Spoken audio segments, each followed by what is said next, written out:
Hollywood, California, Monday, October 26th.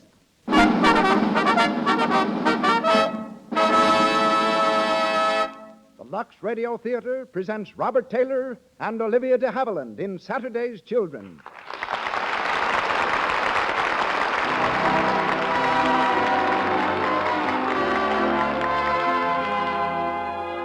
Lux presents Hollywood. Our stars, Robert Taylor, Olivia De Havilland, Mona Berry, and Frederick Perry. Our guests, William Koenig, General Manager of Universal Studios, and Frank Richardson, Paramount Wardrobe Director. Our producer, Cecil B. DeMille. Our conductor, Louis Silvers. To our unseen listeners and to those who crowd our theater to the doors tonight, greetings from Lux, with a special word of welcome to the many distinguished Hollywood personalities whom I see among our audience.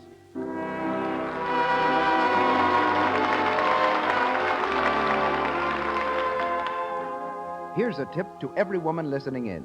Follow the examples set by all the leading motion picture studios and make Lux Flakes the official wardrobe care in your home. Wash your woolens, silks, cottons, rayons, and linens in Lux. They'll look like new so much longer, and since Lux Flakes do away with cake soap rubbing, and because there's no harmful alkali in these safe, gentle flakes, your clothes will wear so much longer. For appearance, for economy, always use Lux Flakes. And now, Hollywood's leading citizen comes to the microphone. Our producer, ladies and gentlemen, Mr. Cecil B. DeMille.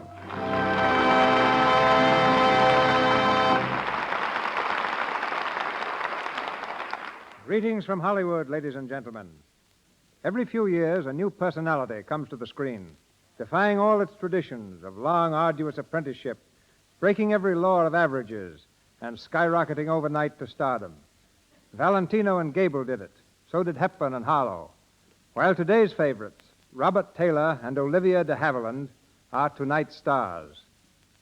As Spangler Arlington Brew, Bob was a student at Pomona College, where he was trying to decide whether to become a concert cellist or a physician.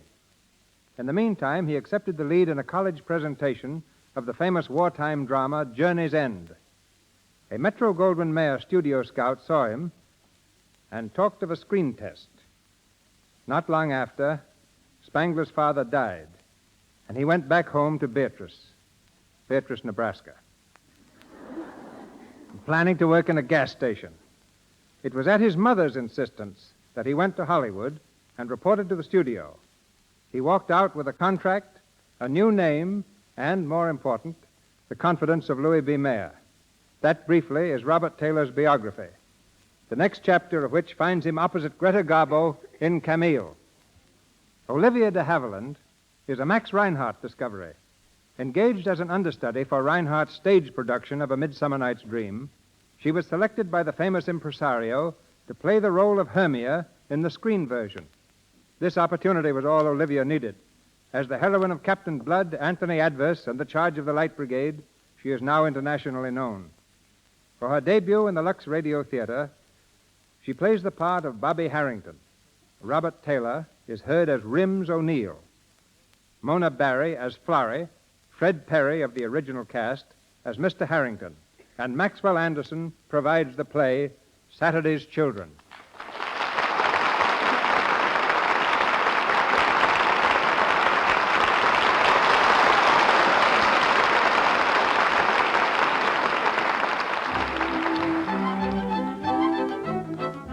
The title of our play comes from an old proverb which says Saturday's child works hard for a living.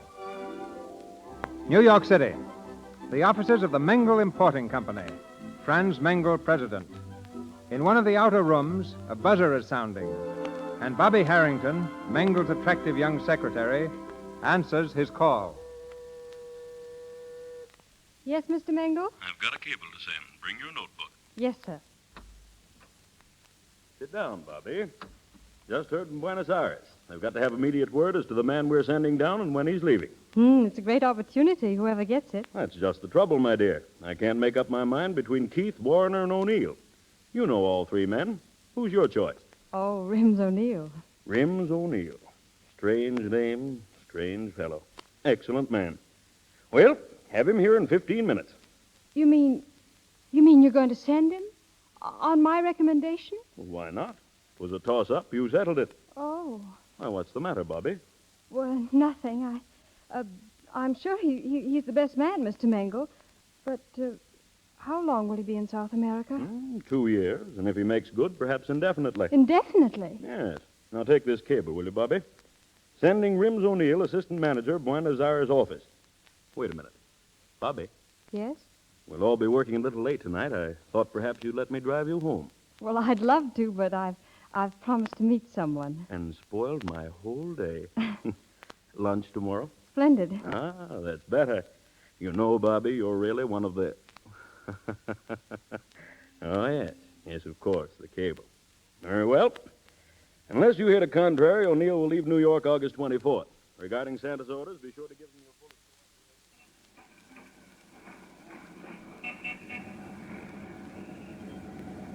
Yes, please. No, lady, number 5 bus. Number 5. Yes, please. You know, Bobby, I'm sort of glad we both had to work late tonight after all. What changed your mind, Rims? Riding home like this on top of a bus? Why not? It's kind of nice. Hey, you sure you're not in a hurry to get home? We can grab a cab, you know. Oh, I could ride like this for hours. Look up there, Rims. Right over our heads. Moon, stars. Looks as if they're on our side tonight. You're beginning to sound like a songwriter. Oh, that reminds me. I told you I had good news, Bobby. Good news? The best possible. Now, hold on tight. It's coming. Mangle is sending me to Buenos Aires. Oh. There's a boat going in 2 weeks, and I'm on it. Assistant Manager O'Neill. That's me. Oh, Rims, I'm so happy for you. Thanks. It's the best break I got since I met you. I'll miss you, Bobby. You'll be there a long time, Rims. It's so easy to forget. Well, it will be for you. Well, that's the way it should be. Forget me.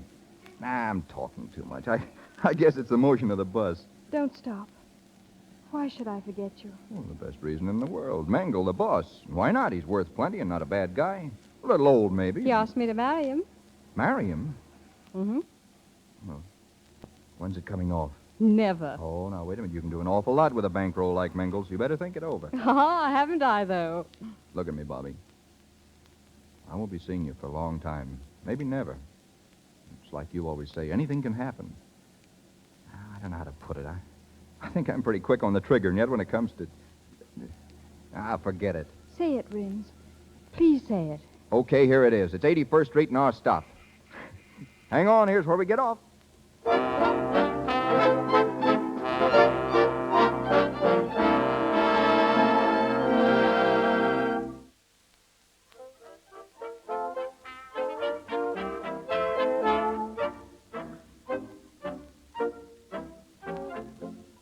Selection you just heard was Oh My But, Goodness. Father, you Most don't For the understand. last time, Florrie, This program comes to you don't as a worry regular about Wednesday Bobby. night feature That girl over can this take care station, of herself. when we bring you the Better dance than you tunes can. of the most Yeah, popular maybe Rims O'Neill will bring her home on a bus like he did last and night. interpretation. So But very we want you romantic. to What? write in, telling us Oh, which nothing. band you Oh, prefer and stop why. worrying. Next week, She'll be we home salute the soon. football And season turn with off that songs radio. from the All country right. over and- After all, Father, she's my sister. Some member of the family's got to take an interest in her. At times you're very droll, my dear. Florrie, I'm terribly fond of you. You're such an interesting girl. So little sincerity, so much curiosity. By the way, where is your husband? Willie's home. Minding the baby? Yes. I thought so. Poor Willie. Sometimes, Father, I don't know what to make of you. You say I'm insincere. Well, if that's the truth, why am I so against Bobby going with her boss? I don't know, but there's a catch somewhere. Of course there is. Mr. Mangle's too old. All he thinks of is business. He's never home. He's... Oh, sit still, Father. I'll answer. Hello. Oh, yes, Rims. No, she isn't. Well, we're expecting her any minute. Oh, I don't know about that. You see, she's just coming home to dress. She's got a date tonight. Florrie. Shh, Father. Oh, that's a shame. Of course, she'll be glad to see you, Rims, but she won't have much time. Yes, I'll tell her just as soon as she comes in. What? Oh, you'll call back in half an hour. Okay. Well, if I don't see you, lots of luck in Buenos Aires. You are going, aren't you? Splendid. Yes, well, goodbye. Florrie, why did you tell that young fellow Bobby was going out? You know she isn't. Hello, everybody. Bobby, dear. Oh, hello, Bobby. Didn't you come in? I haven't seen you for ages. One kiss is plenty, my sweet. How's the baby? Oh, fine. Dinner? Hours ago. Bobby, Yes, Florrie, with Mr. Mangle. He talked to me for hours, and I didn't hear a word he said. Bobby, the least you could do would be to... He'll say it over again. He won't mind. And if he does, he can always fire me. Someone just phoned you, my dear. Your sister took the message. Oh, yes, Rims O'Neill. Rims? What did he say? I don't know what he said, but Florrie said plenty. Oh, first he wanted to know if you were going to be in this evening. Well, that was an easy one to answer. But you're not. You're going to a dance. With Rims? Bobby, you're so terribly innocent. I told Rims someone was taking you to a dance. Florrie, you couldn't. Now, don't get hysterical. Why, tell him you're going to be at home sitting on the edge of a chair waiting for him to call. But that's not so, Florrie. Yes, well, now run along, Father. There's something I want to say to Bobby. Again? Oh, very well. Let me know when you're ready. I'll drive you over to your place. Listen, Florrie, what right did you have telling Rims Now, that take a tip from your big sister and remember this. If you want a man to get interested in you, just let him see you going right out the front door with somebody else. Now, leave everything to me, Bobby, and before you know it, Rims O'Neill will be proposing. You're rather tiresome tonight, Florrie. Even so, I'm not through. Now, run along inside and put that new black velvet on. You were going to a dance. When Rims calls again, well, tell him to meet you someplace. Nice, quiet place. Tell him you've got a date with Fred, but you'll try and break it. You're impossible. And so are you without any decent makeup on. If you hurry, I'll help you. Well, you must think I'm mad about Rims. Well, I know you're about to lose him to the Republic of Argentina if you don't get some little sense in that pretty head. Well, I do like him, Florrie, but I also like the butcher, the man who sells the papers on the corner, and on rare occasions I even like you. All right, forget it. Don't do it. Because if you did, he might ask you to marry him. He might stay in New York, and oh, dear. It'd be such a bother to turn him down. There's an evil genius about you, Florrie. Oh, I'm beginning to weaken. It's hateful and dishonest, and I'll never forgive myself, whatever happens. Well, do as I say, and only one thing can happen.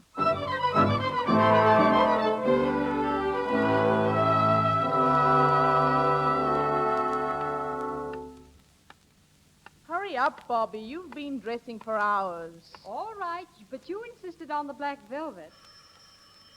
Florrie, stay away from that phone. Hello? Oh, hello, Rims. Well, I was, but... Yes, 10 o'clock? Oh, I'm quite sure I'll be able to break away. Oh, no, don't bother. I'll take a cab. Where? Sancho's? Splendid. Goodbye, Rims. Well, you heard, Florrie. Sancho's at 10. I'd better leave now. Well, let me look at you. Yes, you're really a beautiful girl in velvet. I'll say goodbye to Father. Oh, just a minute. Darling, if the dress should fail, and if you knew just half a dozen sentences that would make Rims propose, would you say them? Of course I wouldn't. Well, Florrie, he's sailing Saturday. Well, it's so easy. Look, dear, I'm writing it down. Can you read my shorthand? I, too, was once a struggling young secretary. Yes, I can read it. Then you're going to take this little card and put it in your purse. And when you're in some nice, secluded corner in Sancho's, you're going to open your purse for a handkerchief. And then you're going to leave the purse open so you can see the card. Oh, Flora, you're priceless. I'm beginning to enjoy you. Well, now for the bylaws. Rule number 1, remember to cry. Well, I can't cry on order. Oh, yes, you can, my dear. He'll ask you what's the matter, and then you'll say these words written in my fine Italian shorthand.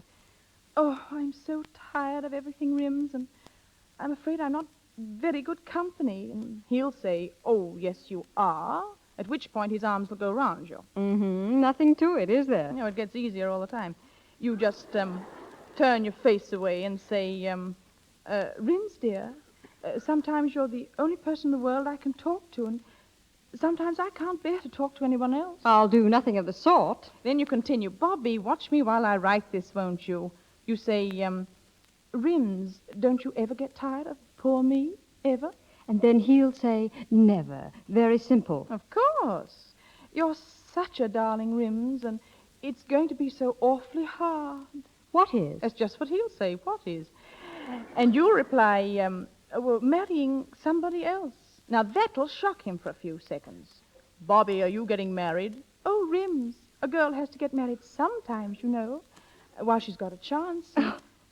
Florrie, when you die, I'm going to have you mounted for the museum. Oh, I'm not through yet. Listen.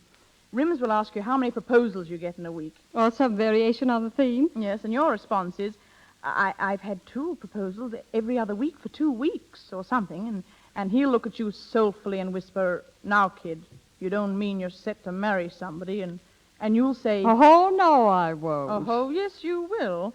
And you'll say, Fred or Bill or Johnny wants me to marry him, and he's awfully in love with me, and I don't want to go on working forever. Whereupon Rims comes through with the closing lines, well, Bobby, if you're getting married this season, why not marry me? And there you are. He'll never say it. Why not? Because he isn't a sap, for one thing. And for another, it isn't fair, and I wouldn't do it. My darling, how do people get married? I don't know. I'll say you don't. Here's the card, and don't forget to cry, Mrs. Rims O'Neill.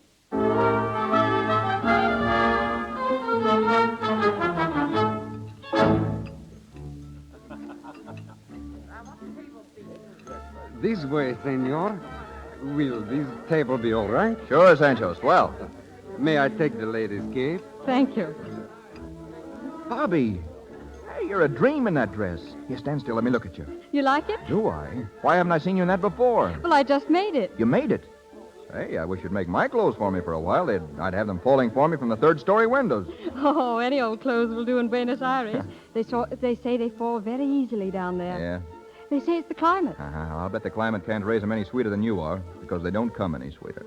Oh, I've been dying to talk to you. I haven't seen you for a week, you know. Well, it isn't my fault you haven't seen me. Nobody's seen me. I haven't been able to see myself in the mirror at the rate I've been traveling. I've learned more about the Argentine in the last week than I ever knew about New York. Principal cities, population, railroads, rates of exchange, taxes, politics. The works. You ought to hear old Juan giving me a quiz. So you're really going? Sure. You know, I don't know a thing about it, but Juan's been coaching me, and I've been studying so hard I haven't had a chance to get away. You know, every night I thought maybe I could get away, and then, well, something came up and I couldn't. Oh, I know. You know, I haven't seen you since, well... Think hard. Gosh, it seems like a month. Just a week ago tonight. Yes, sir, you're right. You mean I haven't seen you since that night on the bus? Really, don't you remember? This thing's got me screwy, Bobby. I wish you were coming along. Well, certainly a nice spring while it lasted, huh? The best I ever had, Rims. Yeah, me too. You know, Bobby, I'll never see a Fifth Avenue bus without thinking of you. Never. You won't see one for a while, though. Yeah, it's true. But a postcard of Grant's Tomb or Central Park would do just as well, wouldn't it? I'll send you one with an X to mark the spot on it. Which spot, though? The route sprinkled with them. Well, where you read your poem to me, for instance. Wasn't much of a poem, if you ask me. Oh, Rims, it was a lovely poem. Well, I thought it was pretty good at the time, but I guess it was pretty bad.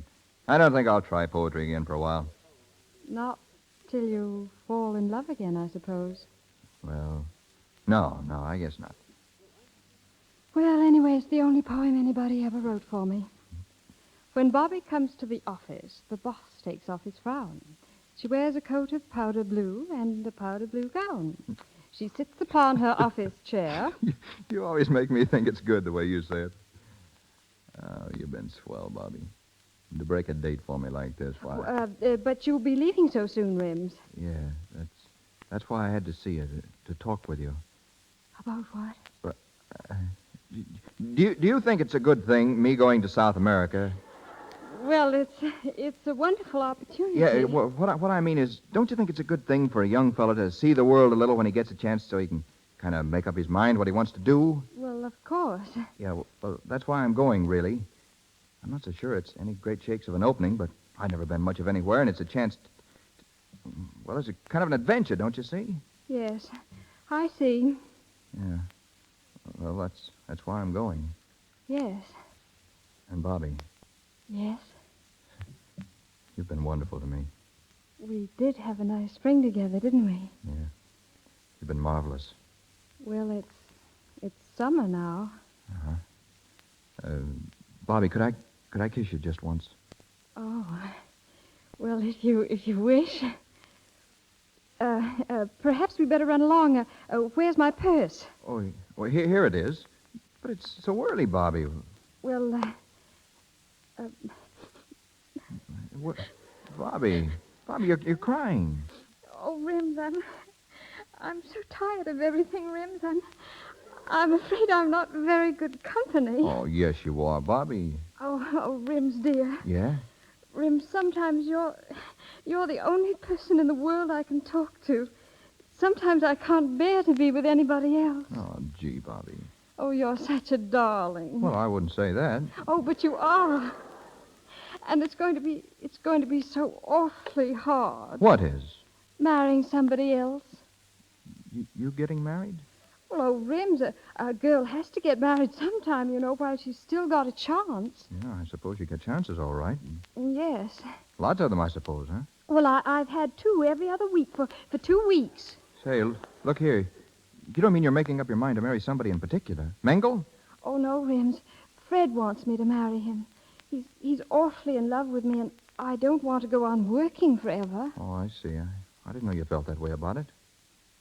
Well, I don't really. I was just joking. We'd better go. I wouldn't marry anyone. No, not even you. You wouldn't? No, I wouldn't. Oh, yes, you will. I mean... Do you want me to? Oh, there's nothing else I want more. Oh, Bobby. But you're going to South America. South America. No, darling. Somebody else can go to South America.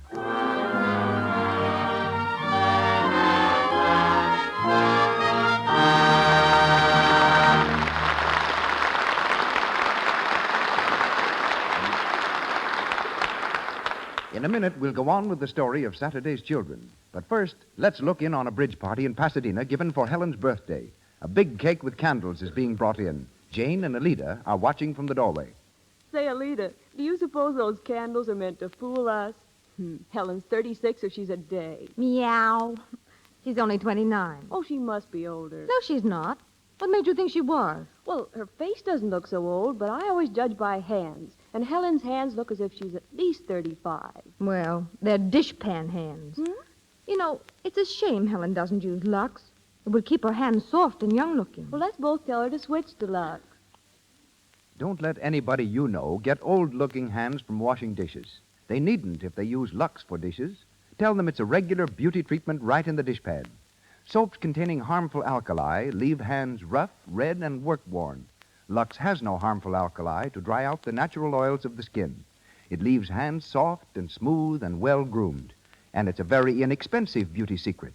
A big box will do all the dishes for over a month. That means for considerably less than a cent a day, you can use Lux for dishes. Remember to start tomorrow. And now, Mr. DeMille. Our play, Saturday's Children, starring Robert Taylor and Olivia De Havilland, with Mona Barry and Fred Perry, continues from the Lux Radio Theater.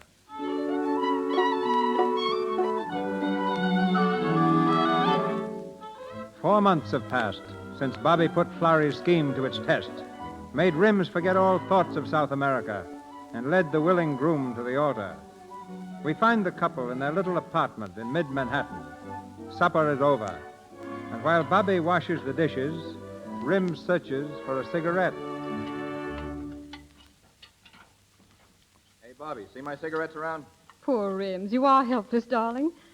There they are. Oh, thanks. Hey, there's only one left. Well, this morning you said you'd bring home a carton. Forget? No, I didn't forget, only I was running so low in cash. But you got paid today. Well, it's all right, honey. Don't bother. Rims, I don't understand. You never seem to have any money. Well, the truth is I made a couple of football bets. Well, I lost. Oh, Rims. Rims, we've got to stick to our budget or we'll never come out even. I went over everything this afternoon. Here it is, Rims, the treasurer's report, and you've got to read it. You see, we get $260 a month. Here, let me see that thing a minute. 60 for rent, 35 groceries, 45 on the furniture, 20 my allowance, 14 insurance, and light, gas, ice. Leaving exactly $66 a month. 66? Hey, darling, you're marvelous. Well, I didn't say we could save that much. We've got to have clothes and pay the dentist. But if we don't use some kind of system, it's just going to keep on disappearing. Rims, I'm going to keep note of every cent I spend. Now, if you do the same, well, we can go over it every night and... Yeah, it looks like a lot of swell evenings ahead of us. Oh, please, Rims. Now, wait a minute. You mean you want me to make account for every penny I spend? Well, must you look at it that way? Well, that's what it amounts to, isn't it? Well, I guess that's that. I'll finish the dishes. Oh, wait a minute. Let me look at those figures. Oh, I thought something was wrong. Oh, it doesn't matter. When you say we get $260 a month, it matters. Well, Rims, I spent all afternoon checking things a dozen different ways. Yeah, but you're still wrong. I get $40 a week. That makes about $170 a month. Oh. Oh, what a fool. Where did you get $260? Well, Rims, I must be crazy. I put down 60 a week. 60? Well, you told me Mr. Mengel had spoken about a raise. Sure, he spoke about it all right. Well, I kept on thinking about the new salary. I figured everything on 60 a week. Yeah, some difference. Well, there's just no use, Bobby. Every month we take in $170 and spend $183. Oh, Rims, I wish I hadn't quit my job. Well, we both couldn't work in the same office after we got married. Well, other people do. It wouldn't have mattered. Nothing doing. You'd say I wasn't man enough to support my wife, and they'd be right. But it would double our income, Rims. Don't you see how easy it would be if I took my job back? Double our income. I know that. I know you were making as much as I am. What do you want me to do about it? Rims. Now, get this straight. I won't have you sitting in Mengel's private office all day. It was bad enough before we got married. Don't talk to me like that, Rims. Don't talk to me like that. You're my wife, and you'll do as I say, or... How I loathe that word. What word? Wife. I won't be a wife. It sounds fat and stupid. I wish we hadn't gotten married. Oh, so that's it. I wish you'd gone to South America. Not half as much as I do. Rims. Oh, you don't like to hear the truth, do you? Well, I've had enough of this. I'm going, see? I'm going out alone. Let me have a package of cigarettes. Yes, sir. Right away. I'll get them for you. Hello, Rims. Oh, hello, Willie. How's my little brother-in-law? Where's Bobby? Home, I guess. Well, what's the matter, old man? Something wrong? Anything wrong for a man to go for a walk and stop in at the corner stationery store to play a game of pinball? Well, is there? I'm sorry. I just stopped in at the cigar counter. I thought I'd say hello. All right, hello. Well, if there's anything I can do... Yeah, there's plenty you can do. You and that wife of yours. Keep away from my home. Keep away from Bobby. You don't have to talk so loud, Rims. I guess I'm going nuts. No, I try to reason with Florrie. We shouldn't drop in on you so much. Yeah, last night and the night before and the night before that. I know. I guess Florrie's kind of inquisitive. You don't have to apologize. It's not your fault, Willie. Well, thanks, Rims. If it isn't her father or her mother or Florrie or you, then it's money. If I was only in Buenos Aires, I'd have a home and servants. I'd have a car. What's the use? Is the family so bad, Rims? Well, no more than my family would be, I guess. Well, take it easy, Rims. No, I went through the whole thing. I know. Besides, I got a kid. And a decent job. That'll come, too. Maybe. Last week they gave a party for a man in the office. Al McIntyre. He got me my job. But could I buy a ticket? No. A ticket cost $5. How do you think I felt walking in the office the next day? $5, Willie. 5 measly bucks that had to go to pay the rent. Well, I guess it's just as hard on Bobby, Rims. Yeah, don't you think I feel that, too? She's changed, or I've changed. I can't understand it. All day long I think about her. Think how swell it's going to be to go home and be with her alone. Then when I get home, all I see is bills and relations and a sink full of dishes. That isn't swell, Willie. That's just a flat. And Bobby and I are just two ordinary married people. Then I do what I did tonight. Make a mess of things. Shoot the works. But I can't help it. I hate it, Willie. I hate it. I know, but calm down. Now, take it easy. Get out of my store. I should hear your troubles. Nah, I got my own troubles. Maybe you should hire a hole. Why, eh? you old... Now, listen, don't Hey, hit me, wait a minute now. Getting tough won't help you. Look, why don't you phone Bobby and tell her you're sorry, huh? Phone her. Huh? Tell her I'm sorry. Crawl. For what? For being alive? Not me. As far as I'm concerned, Bobby can...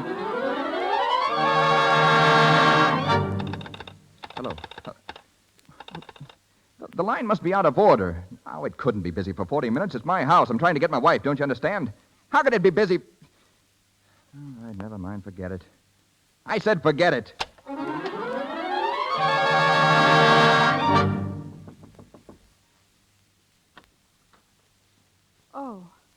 Oh, come in, Florrie. Well, why the long face? Rims and I. Another battle. I thought perhaps it was he coming home. Oh, who won this time? Well, I'm afraid we both lost. Don't smile, Florrie. It's not funny. You child, it is funny. You're just going through a period of adjustment. Willie and I are nearing the end of our period of adjustment. Willie still struggles faintly. Well, if that's marriage, Florrie, I don't want to be married. This bickering, it just about kills me to quarrel with Rims. Oh, Florrie, I don't know what to do. He's the one you wanted. Now he's yours, so why worry about it? But it can't go on like this. He'll leave me or I'll leave him. Then there's only one answer left. I wish I thought there was. One answer left. There is. A child. But if we can't get along now... Well, it'll make you so much more important, don't you see? Oh, I don't want to be important. Not to Rims? Only to Rims. And as long as Rims has only you, well, he's really free. But just you tie him down with a family, and he'll stay. Willie used to have all the answers, but not anymore. Not since the baby. But to keep a man that way, it's terrible. Oh, it's been going on for a long, long time, my dear, and it works. He'll be humble and happy. It's another scheme, like the questions you wrote down on a piece of paper. It worked out, didn't it? Yes, only I wish I'd never done it. Well, it was the only way you could get Rims to marry you, and you know it. Now, I tell you, the only way you can hold him is Don't to... get up. It's just the old man. Door's open. I came in. Oh, hello, Dad. Where's Mother? Too tired. Went to bed. Well, Grandpa, aren't you going to sit down? Yes, and leave off that grandpa stuff. Why, you precious old dear, ashamed of being Grandpa? Wait till you're a grandma and see how it feels. Well, Bobby, I must run along. Not so soon, Florrie. Yes, I really must. Well, good night, Bobby, and don't forget. Good night. Bobby. Bobby, there's something wrong. I saw it last night when I was here and the night before. What is it? Then it's as plain as all that. Well? It's Rims. It's us, Dad. It's money and dishpans and bills, and somewhere under the heap of Rims and I, and pretty soon we'll never be able to find each other again. Bobby, if you and I had only talked that night, the night before you two decided to get married. What would you have said? That you're too young to get married. You haven't had any fun yet. He hasn't money enough to support you. Why should he support you? You're his economic equal. Perhaps I should have gone on working. But if I had, I might have lost him. Not as surely as you're losing him now. It used to be a love affair, didn't it? Yes. Now, what is it? Grocery bills, mostly. I'm sorry. Father, if a woman has a husband and she wants to keep him all her life, then isn't a child the best thing, isn't it? Bobby. It's true, isn't it? Oh, yes. It will hold him. And you, too. You don't understand me, Father. Bobby, what's happening to your honesty? Oh, I'm young and foolish, and Rims is everything in the world to me, and I'm afraid I'll lose him. Think it over, Bobby. Think hard.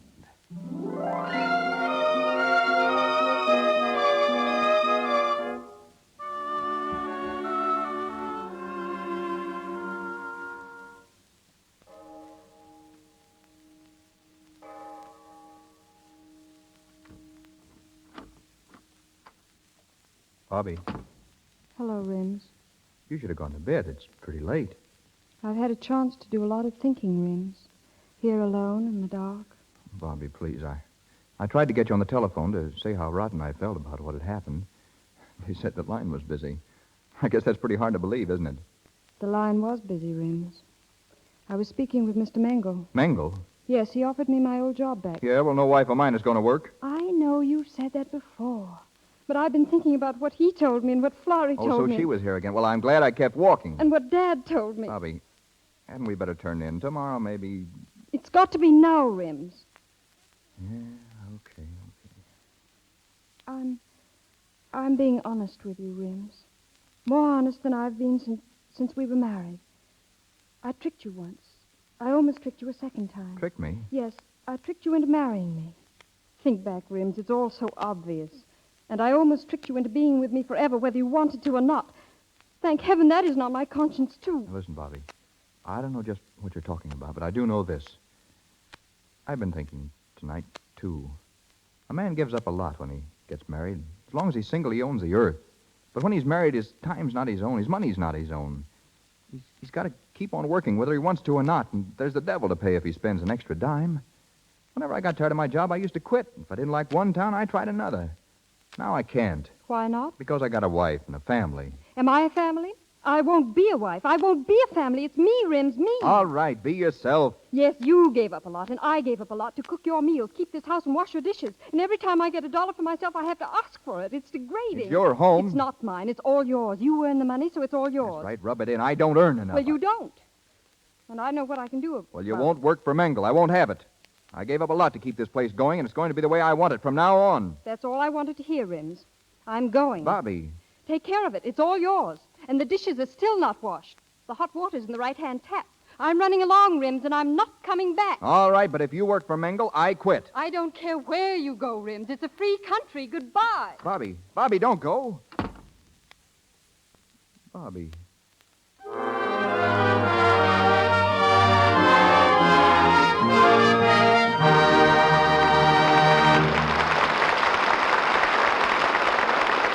We pause for station identification. This is the Columbia Broadcasting System.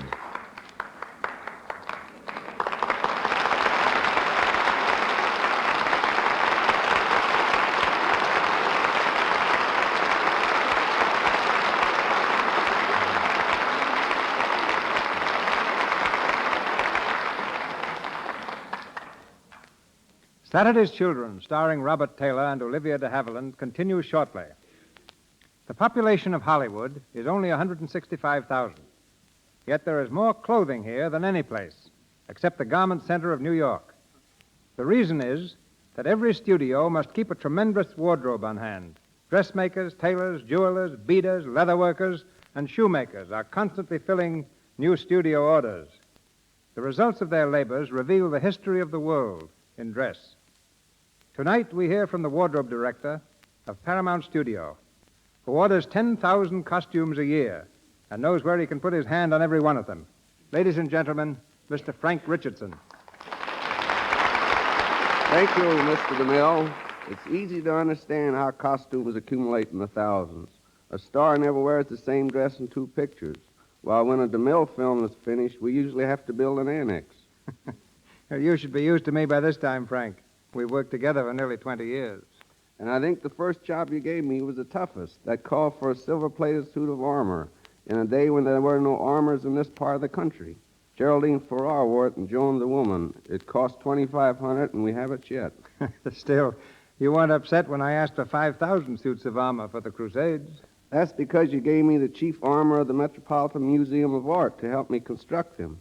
Aging costumes is actually a lot harder than creating new costumes. To make a new costume show wear quickly, we use blowtorches, sandpaper, oil, stain, and wax.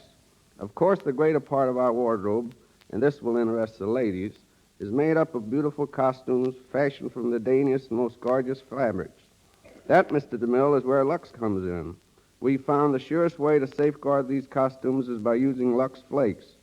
And no wardrobe man ever goes out on location without enough flakes to take care of the company's laundry. It's not only best, it's the easiest soap to use. Well, after your success with metal costumes, I hear you're now making them out of glass. Yes, you remember we made the first glass ones for you in Forbidden Fruit. Mm-hmm. And now we're making glass hats for the dances in College Holiday, Jack Benny's new picture. Fashions in materials change almost as often as fashions in clothes. And two dresses hanging in the Paramount Wardrobe Department give a good illustration of how styles change. One costume worn by Mary Bryan is from the 1840 period. The other was used by Clara Bow. Mary's dress required 288 yards of materials. Clara Bow's only 3.5 yards. So there you are. Now to you and Lux, my appreciation and good night. Good night, Frank. Good night.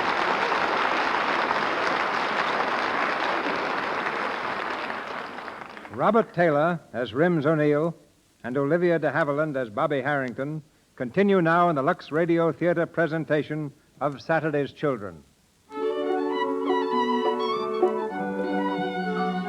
3 weeks have gone by. With their last quarrel, Bobby left Rims and is once again working for Franz Mengel. Rims has found another job. Believing that Mengel and Bobby are extending their association beyond business, Rims goes to the Mengel Company's offices. As he waits in the hall near the elevator, watching for the pair he suspects, he is greeted by a former co-worker. Say, I'm glad to see you. Coming in, aren't you? No, I'm staying out here, Keith. I'm waiting for someone. Bobby? Oh, maybe. Oh, I'm sorry. You know, we miss you around here plenty. One of the boys said you got a job right after you quit. Yeah, same kind of job, same salary. Guess I was lucky, though. Oh, there goes Mengel. Say, he'll be glad to see... Yeah, there goes Mengel. Mengel and my wife. That's what I came to see. I'm sorry to tear away from you, Keith. I'm taking the next elevator.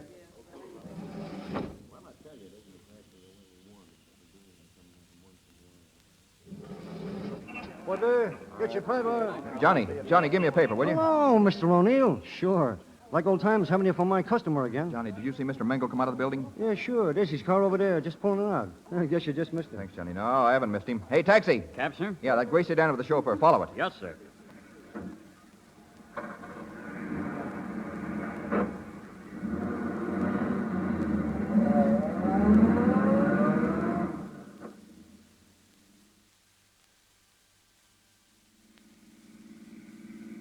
So here's where you live now, eh, Bobby? 4 doors down on the right. 4 doors down on the right, Michael. Yes. Since you refused to have dinner with me, Bobby, at least you let me escort you in. Ah, of course. But the door must be open. Door? What door? The door of my elaborate one-room suite. You should hear Mrs. Gorlick, the landlady. Hmm? When gentlemen visit, the door must always be open. At 10 o'clock, the gentlemen go. But this gentleman is going before 10 o'clock. Well, just as you say, Bobby. I'll be down in a few moments, Michael. Very good, sir. That's it, just ahead, buddy. Gray sedan. Okay, here you are. Thanks.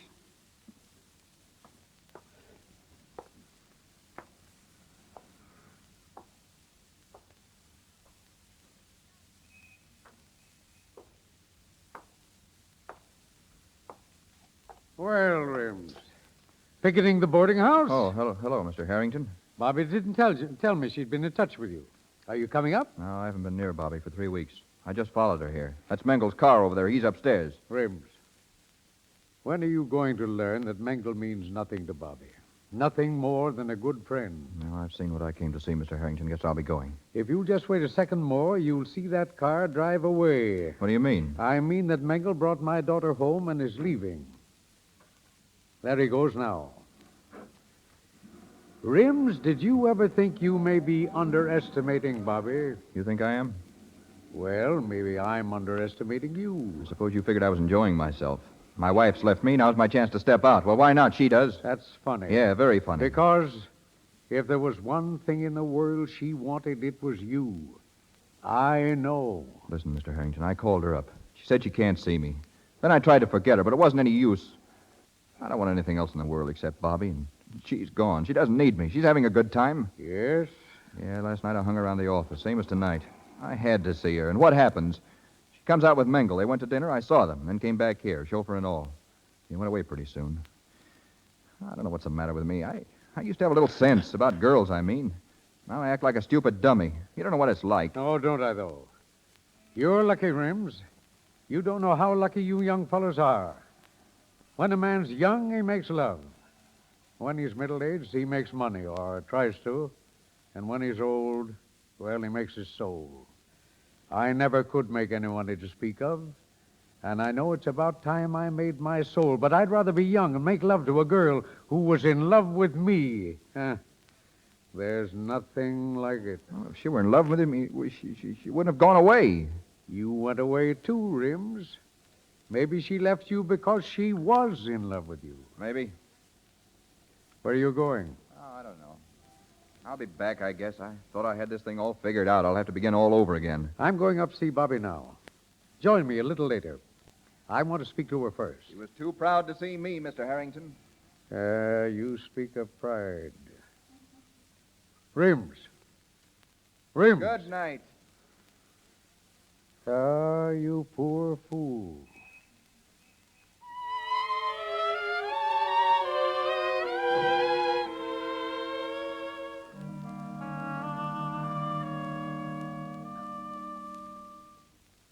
It's only a room, Dad. Not like the other house. But it's not too bad. Of course not.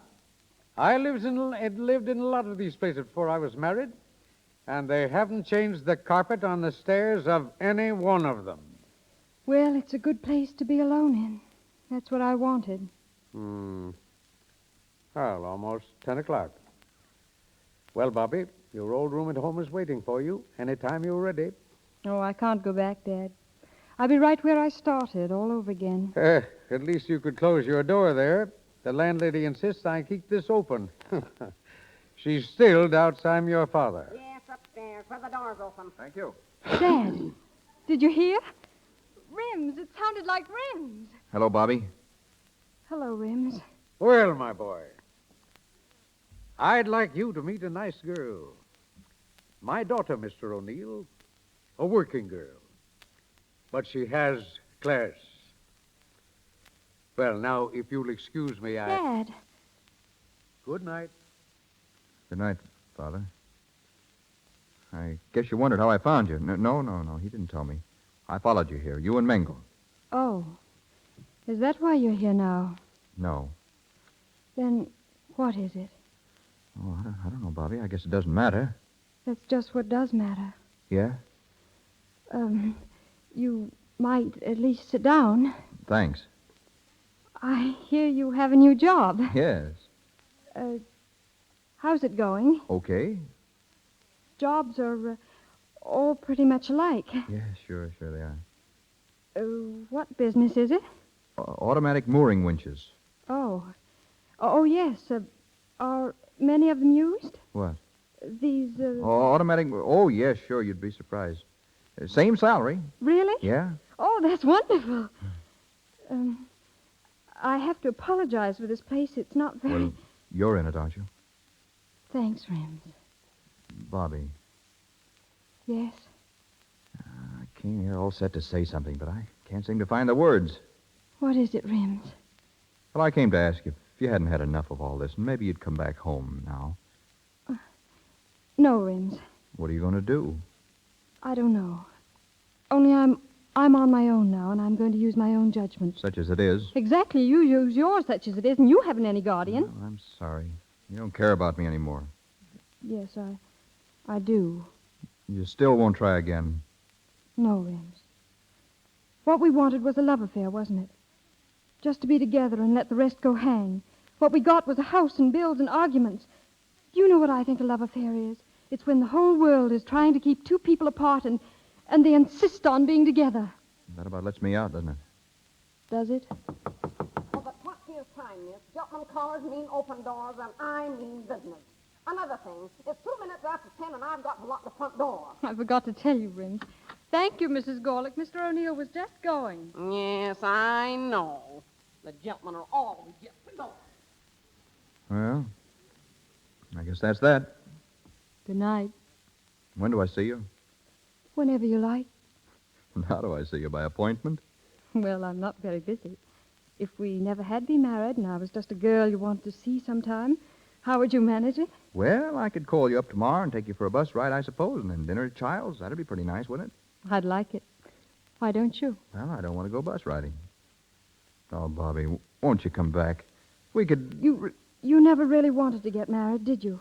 Tell me the truth. I wanted you. Oh, of course you did, but you didn't want a house. I wanted you, but I didn't want a house, and I don't now. How do I know you won't fall for somebody else sometime if you leave here? You don't. Oh. How do I know you won't fall for somebody else? I don't. I don't want to. Rims, you want to see me unless you just can't keep away. You used to know me so well you didn't like me. You used to know where I was and what I was doing all the time, and it was all wrong, and we won't have any more of it. All right. So now we're really free. I said all right. I don't give a hoop about that. Well, what do you give a hoop about? How about you, darling? Can't you see it? Don't you see I can't get along without you? I can't stand being away from you all the time. I keep waking up at night thinking of you. So do I. Bobby, the house is standing there, waiting for us. No, I'm sorry. It'll just have to wait. I got you into it in the first place, and you didn't like it. And now we're out of it. But listen, that isn't a bad little house as houses go. Any house is bad enough. You have a house and you get bills and dishpans and quarrels. Is that all you got? Just about. Well, I don't know what you want. Oh, I don't either. I only know what I don't want. All right, I get it. Rims. Oh, never even said goodbye.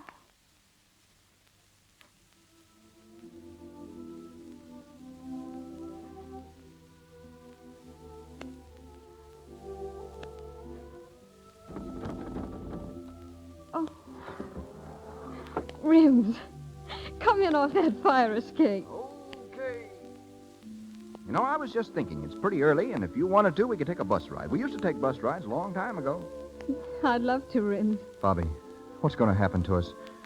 Are we going to get a divorce? If you like. Will you marry me again if we do? Oh, Rims. Oh, Rims, darling.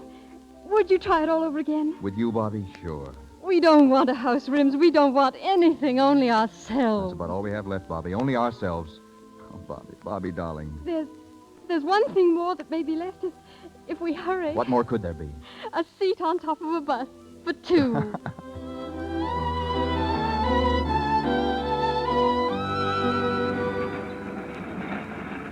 Step lively, please. I'd like to know when we get to Riverside Drive. Yes, lady, I'll tell you when we get there. Thanks. Sort of like old times, Bobby, isn't it? Oh, Rims, darling, what happened to us? We've learned so much, Bobby. They'll never happen again. Rims? Yes. Rims, our house, it's only 2 blocks more. Bobby, let's go back, huh? Bills and dishes and all? Yeah. Oh, I love them, Rims. We'll never leave it again. I asked you this once before, Bobby. I've never meant it so much since. Yes, Rims? Do you mind if I kiss you? Oh, no, Rims. Put your arms around me and don't ever take them away as long as we live. No, darling, not as long as we live. Conductor! Conductor! Yes, lady? They're actually kissing each other. It's a disgrace. Stop it at once. Oh, let them alone, lady. Wait till they've been married for a few months. They don't know what it's all about.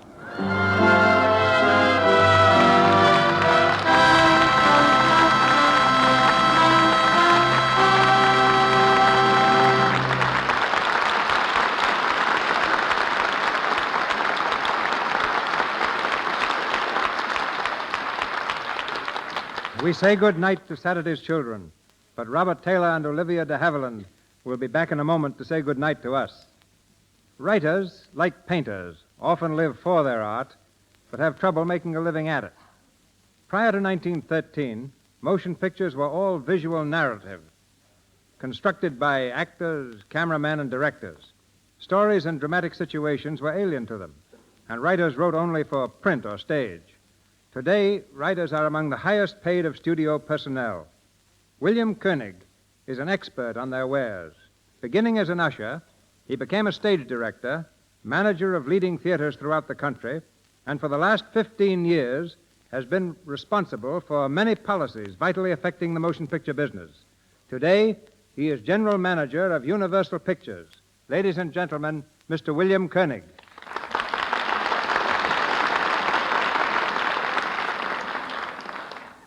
With motion picture producers paying anywhere from $1,000 to $100,000 for a single story, it's no wonder that every writer tries to point his pen toward Hollywood. But the very fact that these tremendous prices are paid is the best indication of the urgent need for good material.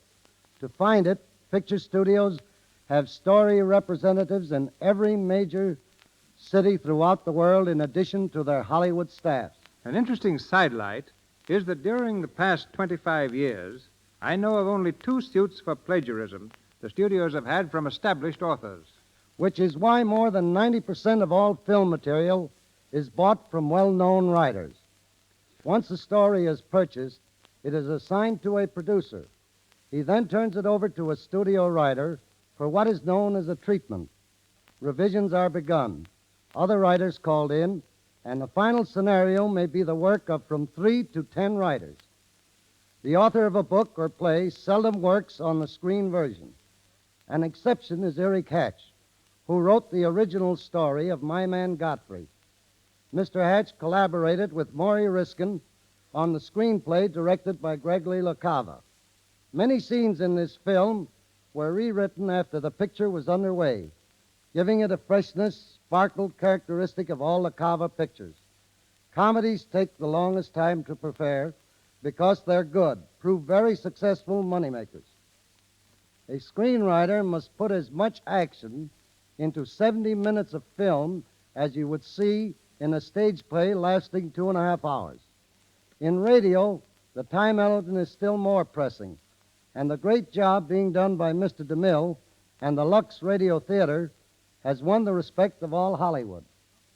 Along with stories, our other big need is always for new talent.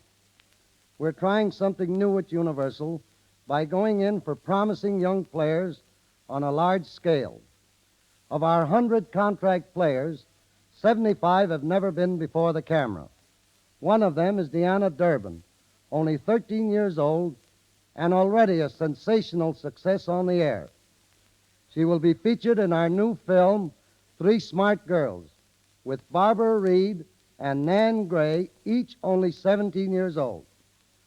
Robert Taylor was barred by Universal from Metro-Goldwyn-Mayer for a leading role in Magnificent Obsession, directed by John Stahl. We're proud to have contributed to the success of this young star, who has become one of the most popular personalities on the screen since Valentino. Bob came to pictures from college, and I feel confident that the next few years will find universities actively training students not only as actors, but as writers, directors, and technicians. Many thanks to you all, and good night. Good night, Mr. Turner. Good night, sir.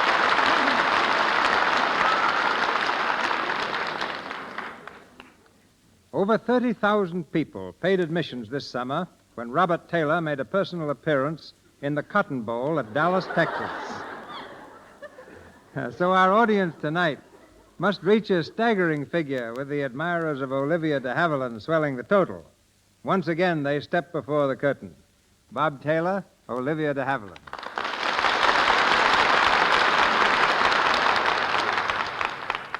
Thank you, Mr. DeMille, but Bob's the one to do the talking. He used to win prizes for oratory. Yes. There's one neat little number I once orated called The Peculiar Position Held by School Teachers in Public Society. I think it began something like this. Cut.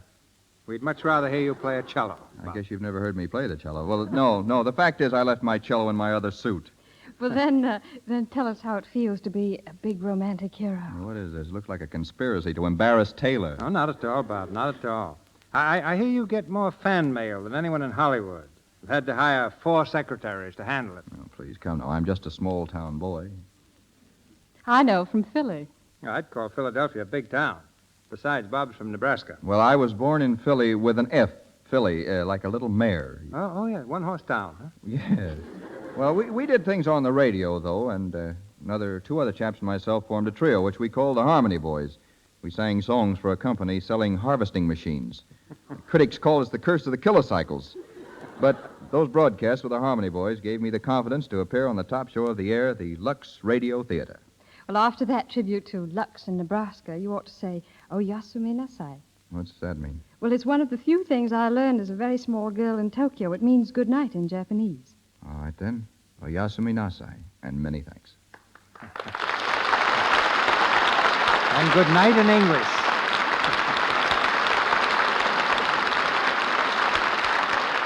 Thank you, Miss De Havilland and Mr. Taylor.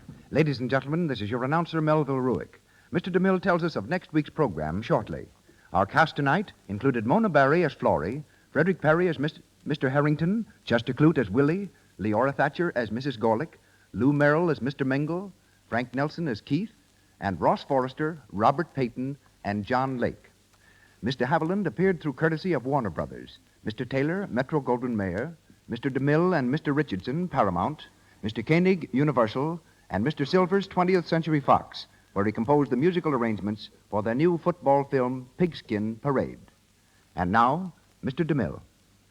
For many months, I've looked forward to presenting on this program the star of my new picture, The Plainsman.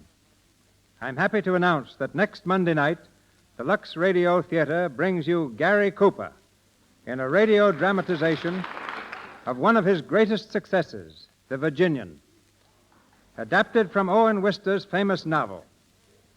The play will feature Charles Bickford, Helen Mack, and John Howard.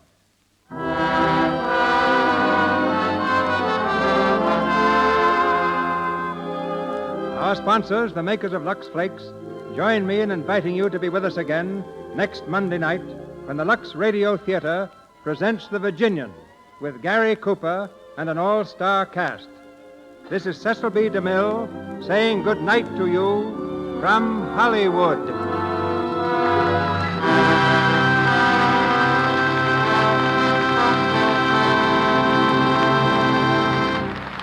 This is the Columbia Broadcasting System.